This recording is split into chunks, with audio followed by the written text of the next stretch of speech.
The long walk.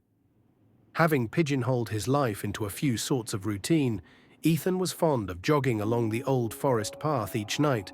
It gave him a respite from the world.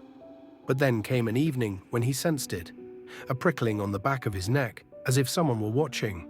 He turned, yet behind him was nothing but empty.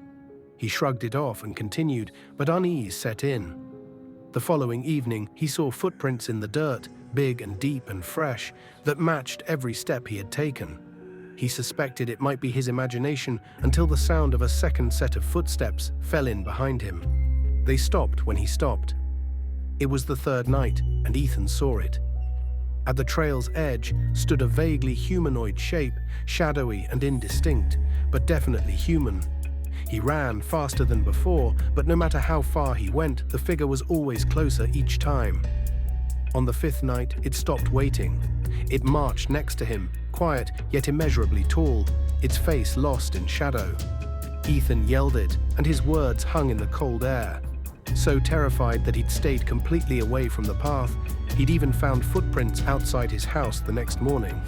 That night, the figure showed up at his driveway's edge. By the seventh night, it was inside his bedroom. Neighbors heard Ethan screaming, but when they showed up, the house was vacant. Another jogger on the forest path reported seeing a dark figure following him, one who moved with a limp, just like Ethan's. If you like this story, then subscribe the channel for more stories.